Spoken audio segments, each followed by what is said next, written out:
Welcome to the WorldWire Update. Don't forget to subscribe and click the bell icon for more updates and thrilling short scenes. In 2025, the once stable US-Canada relationship faced a historic test. President Trump's aggressive policies and rhetoric sparked a Canadian travel boycott. The tipping point, a 35% tariff on Canadian goods, justified by claims of fentanyl trafficking. Talk of making Canada the 51st state, once dismissed, now felt like a real threat. New U.S. rules for foreign visitors added to Canadian unease. Frustration grew into a grassroots boycott, amplified by social media and influencers. The threats crossed a line, turning the boycott into a matter of national pride. What began as individual choices became a united stand for Canadian identity. The spark had ignited a fire that would reshape the relationship for years to come. The Canadian travel boycott's impact was immediate and dramatic. By August 2025, travel from Canada to the US had dropped 25%. Land crossings saw car visits plummet by 34% in August alone. Border checkpoints were eerily quiet after months of declines.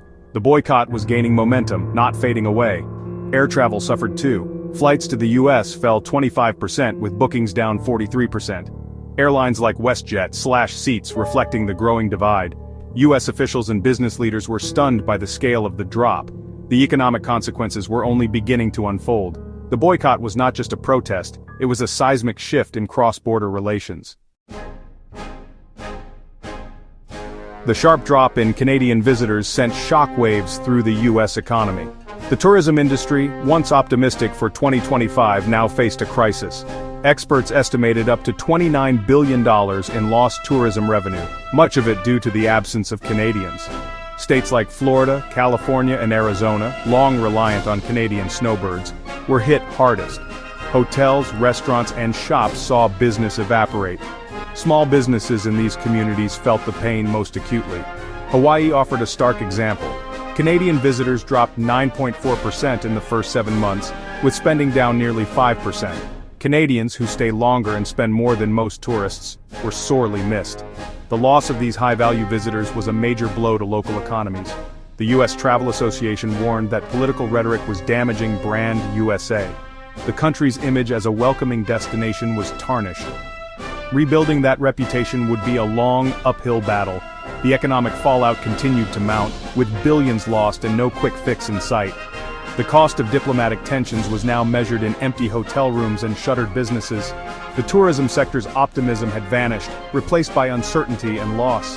The financial consequences were undeniable and growing. The boycott reflected a dramatic shift in Canadian public opinion. Decades of goodwill toward the U.S. had eroded rapidly. A Gallup poll in August 2025 showed only 15% of Canadians approved of U.S. leadership. 79% disapproved. This was a stunning indictment of the current administration. Earlier in 2025, Pew Research found 64% of Canadians viewed the U.S. unfavorably, a 20-point drop in a year. Tariffs, political threats, and hostile rhetoric fueled a sense of alienation. Canadians no longer felt welcome or valued. The decision to cancel travel plans was a direct response to this new reality. A Longwoods International study found 60% of Canadians were less likely to visit the U.S. 36% had already canceled trips. These were not just opinions, they were actions with real economic impact. The bond between the two countries, once rooted in mutual respect, was under severe strain. The boycott was a grassroots movement, powered by ordinary citizens. It proved that public sentiment could reshape international relations. Canadians were clear. Respect is a two-way street.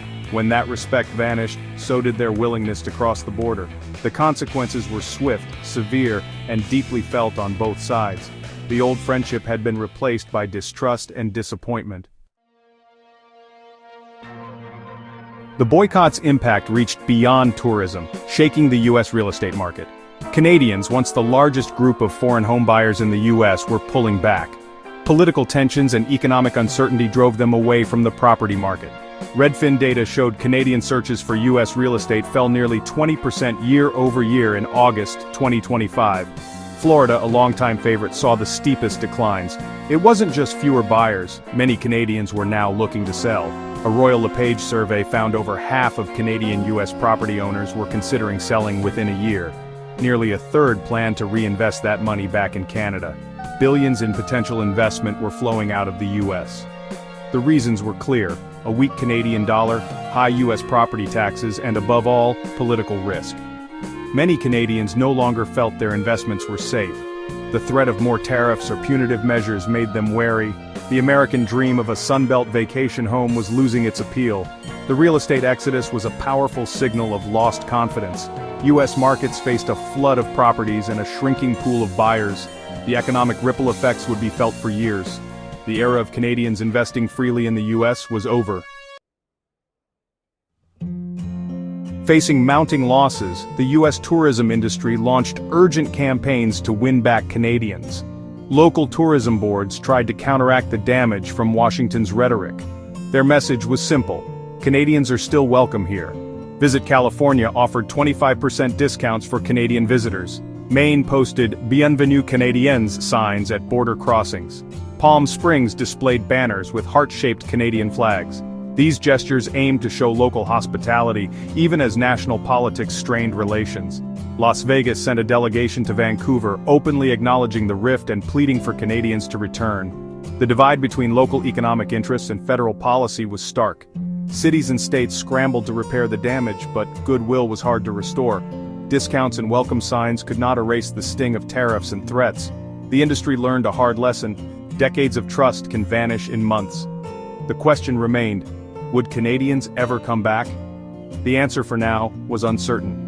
The plea for reconciliation echoed across the border, but the wounds ran deep. The 2025 travel boycott is reshaping North American travel and investment. Canadians have found new destinations: Mexico, the Caribbean, Europe, welcoming them with open arms. Once habits change, it's hard to turn back. Domestic tourism in Canada is booming, with spending projected to hit record highs. Money that once flowed south now stays home, strengthening Canada's economy. The real estate shift is just as profound. Canadian capital is leaving the US and fueling housing markets in cities like Montreal and Vancouver.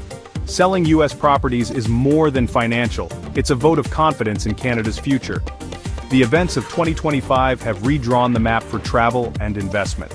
The US can no longer take Canadian goodwill for granted. Even if tensions ease, trust will take years to rebuild. Canadians have shown they're willing to explore the world and leave old patterns behind. The new reality is here to stay. The era of automatic friendship is over. Respect must be earned anew. The story of 2025 is a lesson in how quickly alliances can change.